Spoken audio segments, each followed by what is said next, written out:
Hello, my name is Daniel Guillory, and my autobiographical monologue is called Truth, Not Facts. The last time I went to jail, I had been in there for about 18 months while I was fighting my case. I called my mom. I said, "Yo, Mom, they dropped all the holes I can bond out. You guys want to bond me out?" She said, "Well, let me talk to your sisters and see if we can come up with the money." And she talked to both of my older sisters, and they said, "No, Ma, he's up to the same old thing. He's going to get out and go right back to the drugs. So we ain't in it." But my sweet mother said, "Well, I'm going to come and get you." She went and got a loan, and she came and bonded me out of jail. I was strong in the word, and I meant what I said. I was done with crack. After my mom bailed me out, I went to pick my car up that had been impounded while I was in jail. Right before they arrested me, they had searched my car. I mean, tore it up. They tore it up. I had a nice Cadillac, and they pulled out everything that could be pulled out. And they had found no dope in the car. I was finally arrested for what they had found in my house. I drove my car home. I was slowly putting the insides of it back together when I found the pipe right under the front seat with a big old rock right next to it, clear as day. And I'm thinking, are they trying to set me up?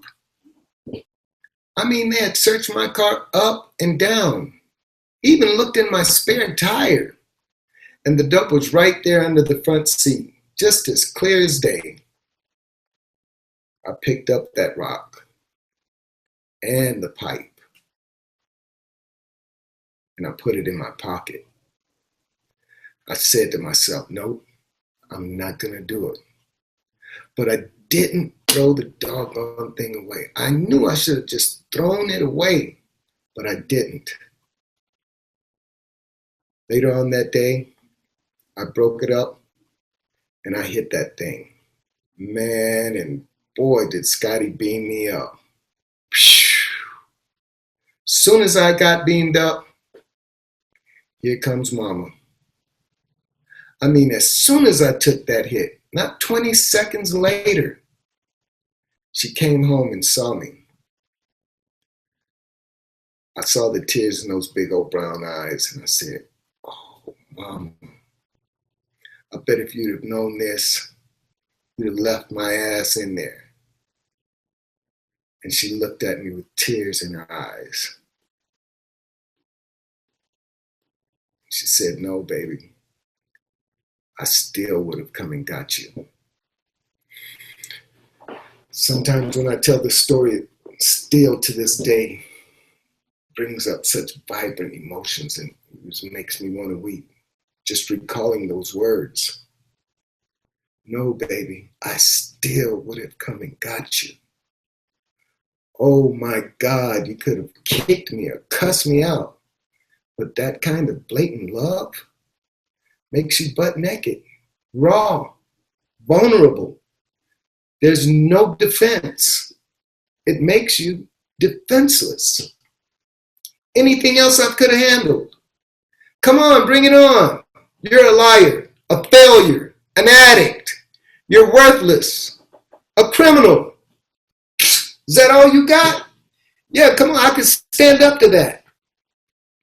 But love and grace will lay you out butt naked, no clothes on.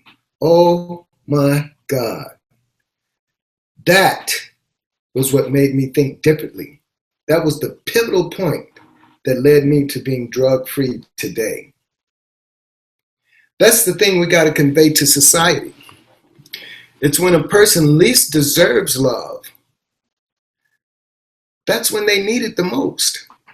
And that grace thing, that will give people the 360-degree turn that they need right there. The key is helping people remember their importance, understand their magnificence, and invest in helping them to reach their potential instead of punishing them. But the criminal justice system takes all of our shortcomings and our faults and it magnifies them. That's all they look at. They take the smallest part of us and make it the biggest part of our existence. When all this good stuff is sitting right there just waiting. It's dormant. It's waiting to grow, but it's never been put in the right environment. And then instead, they send us down a dark tunnel to a place of violence at every intersection.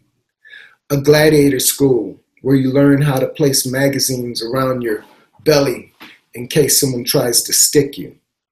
You learn always to step out of your pants when you sit on the toilet in case you're attacked, because in those kind of places, they get you when you're most vulnerable. And when you act out in that violence, they send you further down into a hole where there are no people, just an overflow of toilets and rats and isolation. If you drop an oak tree seed in a concrete world, it's still alive and vibrant, but it's not going to grow. It's just dormant. But you take that same seed and you drop it in a decent place where there's enough sun and earth and nutrients. You don't even have to plant it. Just put it somewhere where it can possibly grow, and that thing will take off on its own. The fact is, all of us in prison are human beings who committed crimes, but that's not our truth. We are not ontologically criminals. This is not our essence. Instead of helping us return to the full truth of who we are, the criminal justice system takes away our names, gives us DOC numbers, robs us of our dignity and freedom and happiness, and most of all, the potential to be the best selves that we could have been had someone tried to nurture us instead of neuter us. And how can it change as long as the justice system continues to lie about what it is doing to us? They give us a piece of paper that says, the court is sentencing the defendant to incarceration for 10 years of rehabilitation and is fitted towards that sentence. Rehabilitation, my ass. There is no rehabilitation in that place. When you send us to the Department of Corrections, you're essentially making us more incorrect. There's not a sliver of corrections in that place.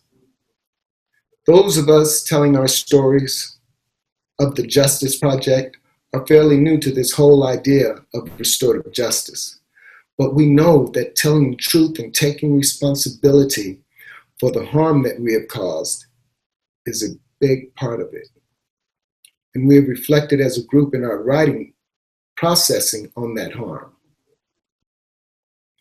But we are also asking the criminal justice system itself to sit in this circle with us and hear the ways that we have been harmed, because it itself has been criminal in the name of justice.